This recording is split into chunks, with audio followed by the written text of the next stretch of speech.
देख रहे हैं भारत समाचार। मैं हूं आपके साथ राहुल सौमित्र। आगरा में सरकार के सारे दावे फेल होते दिखे हैं। गांव के हालात बेहद खराब हैं। गांव में अब तक 19 से 20 लोगों की जान जा चुकी है और स्वास्थ्य विभाग के अधिकारियों को इसकी कोई परवाह तक नहीं है।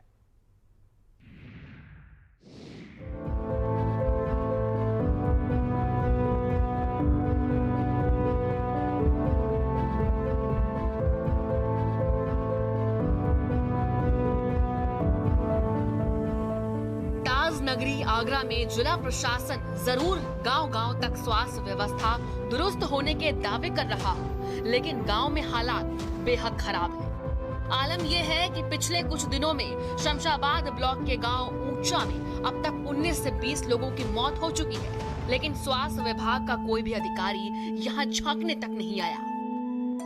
गांवों की जो कोरोना महामारी चली थी उसके अंदर गांव को काफी जनहानि हुई है और मैंने अपने फेसबुक माध्यम से प्रशासन को अवगत भी कराया था। जिस समय 5 दिन में 5 मौतें हुई थी वो मैंने फेसबुक के द्वारा प्रशासन को अवगत कराया।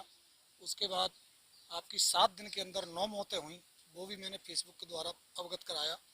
यहाँ 2 दिन महीने के अंदर 2 दिन ऐसे आए जिसमें 4 मौतें हुई, लेकिन प्रशासन की ढील लापरवाही यहाँ लगभग 19 या 20 मौतें हो चुकी। लोग झोला छाप डॉक्टरों से इलाज कराने पर मजबूर हैं। लोगों की जांच तक गांव में नहीं हो रही और ना ही कोई सैनिटाइजेशन की व्यवस्था की गई है। जिम्मेदार अधिकारी गहरी नींद में सोए हैं। उत्तर प्रदेश सरकार लगातार स्वास्थ्य विभाग सहित जिला प्रशासन के अधिकारियों को निर्देशित कर रही है, लेकिन अधिकारी या तो आंकड़ों में बाजीगरी में व्यस्त हैं या महज कागजों में गुलाबी मौसम बनाने में जुटे हैं।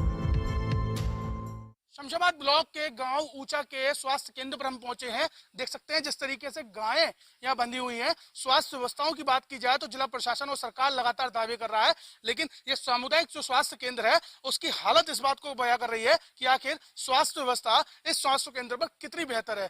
देख सकते हैं ताला यहाँ लगा हुआ है। अगर गाँव वासियों का कहना है महीने 2 महीने में ही एक बार डॉक्टर यहाँ आते हैं, लेकिन ताला जरूर लगातार लगा रहता है। इस तरीके की यहाँ स्थितियां हैं और गाँव में कैसी हालात है। यहाँ ताला लगा हुआ है, क्या कहना है आपका? स्वास्थ्य केंद्र में जहाँ तो एएनएम कभी आती हैं तो टीके लगाने के लिए कहीं इधर उधर बैठ के लगाई जाती हैं। स्वास्थ्य केंद्र पे तो कभी नहीं आई। अगर बात की जाए तो यहाँ लगातार कोरोना से मौतें हो रही हैं और किस तरीके की हालात हैं? सैनिटाइजेशन के लिए कोई टीम आई? कोविड जांच के लिए कोई टीम आई? सैनिटाइजर एक बार हो गई है ट्रैक्टर द्वारा, मशीन से एक बार हो गई है और एक बार वो धुआं वाली वो मशीन छिड़क गई है। बाकी और कुछ नहीं हुआ है। करीब 14-15 मौतें हो चुकी हैं हमारे यहाँ गाँव के अंदर।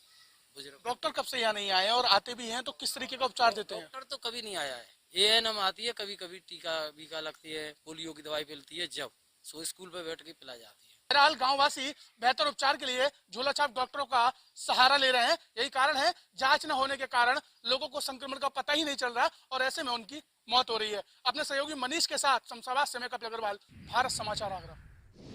कोरोना महामारी में दिन रात सर्दी गर्मी की परवाह किए बिना मरीजों को इलाज देने वाले स्वास्थ्यकर्मी आज अपने हक की लड़ाई लड़ने को मजबूर हो गए हैं। इनके साथ इंसाफ कैसे और कब होगा, इस रिपोर्ट में देखिए आप। हमें यहाँ पर ज्वाइनिंग दी गई ये कहकर कि आप सब कोविड कार्यकर्ता यहाँ पर अपनी सेवाएं प्रदान करें, और हमें रिटर्न में कुछ भी ऐसा नहीं दिया गया था कि हमारा कार्य सीमा 30 दिन की होगी। अब हमें बिना किसी नोटिस के एक हैंड राइटिंग में एक सूचना दी जा रही है कि आपको अब आपकी कार्य सीमा समाप्त की जा रही है और आपको यहाँ से हटाया जा रहा है। कोरोना महामारी में मुश्किल से मुश्किल घड़ी में मरीजों के साथ दिन रात डटे रहने वाले, भूख प्यास की परवाह किए बिना 12-14 घंटे की ड्यूटी करने वाले किंग जॉर्ज चिकित्सा विश्वविद्यालय में संविदा पर तैनात कर्मचारी लगातार धरना प्रदर्शन कर रहे हैं। उनका आरोप है कि निजी एजेंसी के माध्यम से 1.5 महीने पहले उनकी भर्ती हुई थी और अब बिना सूचना के अचानक उनकी सेवा समाप्त करने का फरमान सुना दिया गया। मतलब जब जरूरत थी, जब संकट था, महामारी थी, तब उन्हें इस्तेमाल किया गया, उसके बाद उनकी सेवाएं समाप्त कर दी गई। कोरोना संक्रमण के सबसे खतरनाक दौर में जिन स्वास्थ्य कर्मियों ने बढ़ चढ़कर जो है फ्रंट लाइन में अपनी ड्यूटी की, और तमाम ऐसे लोग हैं जिनकी ज़िंदगी को सुरक्षित करने का सबसे पहला जो कर्तव्य है वो इन स्वास्थ्य कर्मियों ने जो है निभाया था, लेकिन अब इनको जो है सीधे तौर पे यहाँ से हटाने का फरमान जारी कर दिया गया है।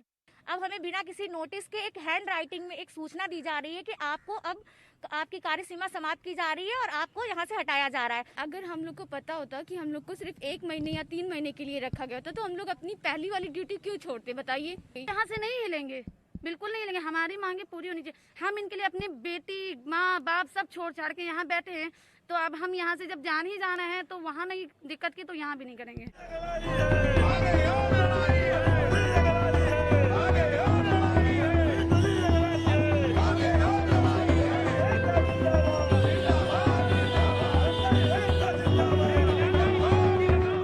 वहीं दूसरी तरफ सरकार के एक आदेश से डॉक्टरों में भी काफी आक्रोश है। सरकार शासन आदेश में कोविड-19 अस्पतालों में ड्यूटी कर रहे स्वास्थ्य कर्मियों और कोरोना की जांच लैब में काम कर रहे कर्मियों को ही मूल वेतन का 25% प्रोत्साहन भत्ता देने का प्रावधान है।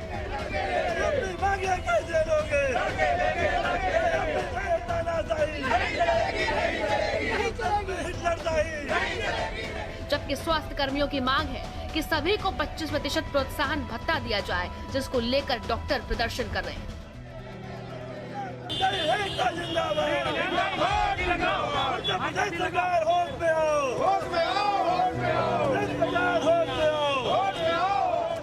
डीजी हेल्थ बीएस नेगी ने कहा कि वो शासन तक डॉक्टरों की बात पहुंचाएंगे। 25% जो शासनादेश जो हुआ था उसमें ये है कि नॉर्मली जो भी कोविड चिकित्सालय में जो भी कर्मी काम करेगा, चाहे वो संविदा वाला चतुर्थ श्रेणी कर्मचारी हो, हर एक को 25% जो भी उसका अमाउंट मिलता है उसको बढ़ा हुआ मिलेगा।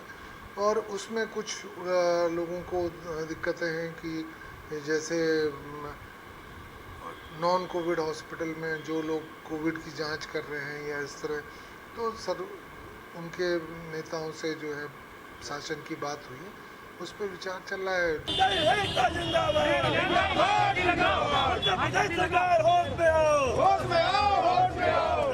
अब इंतजार इस बात का है कि स्वास्थ्य कर्मियों की मांगों की सुनवाई कब होगी और इनकी मुश्किलों का समाधान कैसे निकलेगा। ब्यूरो रिपोर्ट, भारत समाचार।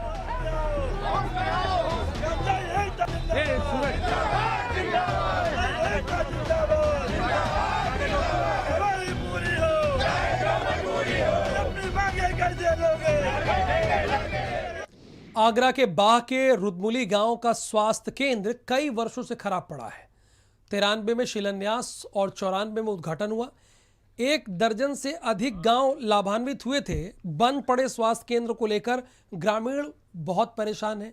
राजा अरिदमन सिंह के स्वास्थ्य मंत्री रहते रुदमुली गांव के स्वास्थ्य केंद्र का शुभारंभ कराया गया था। गांव में दर्जनों की संख्या में ग्रामीण बीमार हैं। तो बिल्कुल दयनीय हालत है इसकी।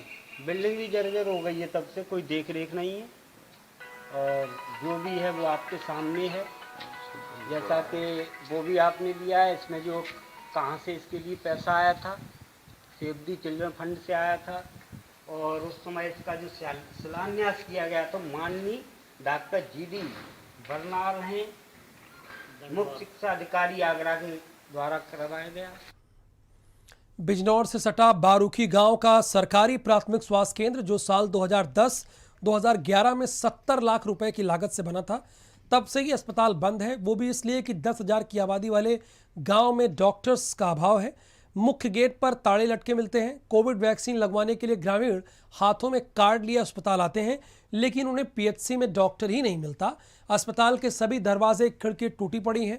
मैदान में कई फीट झाड़ियां उगाई हैं। लाखों रुपए के सरकारी खजाने को दीमक चट कर गए हैं। चारों तरफ कमरों में गंदगी का अंबार है।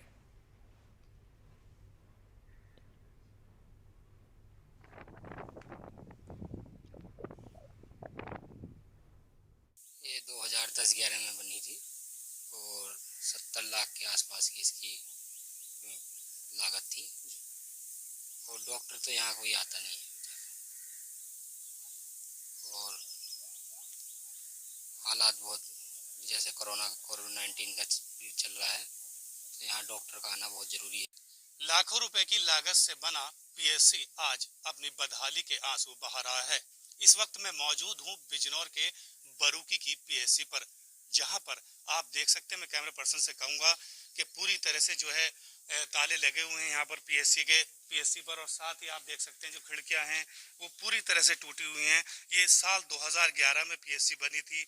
डॉक्टर के अभाव व स्टाफ न होने की वजह से सालों से ताले अटके हैं और पीएससी की हालत इतनी बदतर हो चली है कि लंबी लंबी झाड़ियां में, मैं कैमरा पर्सन से कहूँगा दिखाएं कि ये पीएससी का जो मैदान है उसमें बिल्कुल साफ तौर से आप देख सकते हैं किस तरह से झाड़ियां लंबी लंबी उगी हुई हैं। कोई पुरसाने हाल नहीं है, दरवाजे खिड़की टूटी पड़ी हैं।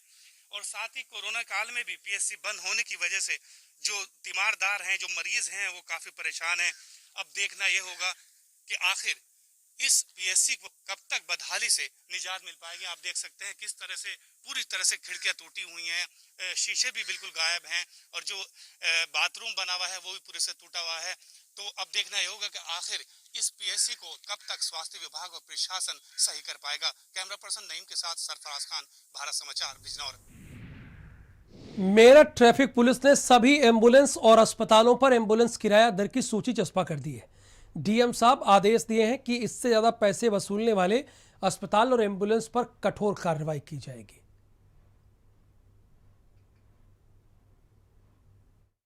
जिलाधिकारी मेरठ द्वारा कोविड नियंत्रण का जो प्रयास चल रहे हैं उसके तहत एक कमेटी बनाई गई जिसका मैं अध्यक्ष हूं। उसका काम है एम्बुलेंसेस के रेट को निर्धारित कर देना। एम्बुलेंसेस को 3 तरह से कैटेगराइज किया गया है, विदाउट ऑक्सीजन वाली एम्बुलेंस, विद ऑक्सीजन वाली एम्बुलेंस और विद वेंटिलेटर एम्बुलेंसेज। पहली जो विदाउट ऑक्सीजन है वो 1000 रुपीज़ अप टू 10 किलोमीटर है। जो विद ऑक्सीजन है वो 1500 रुपये अप टू 10 किलोमीटर है और विद वेंटिलेटर वाली 2500 रुपये का रेट है उसका। कोई भी चालक, कोई हॉस्पिटल वाला इससे ज़्यादा पैसे ना ले ले, इसी तथ्य से अवगत कराने के लिए सभी मरीजों को, उनके तीमारदारों को ये प्रचार प्रसार किया गया है। अलीगढ़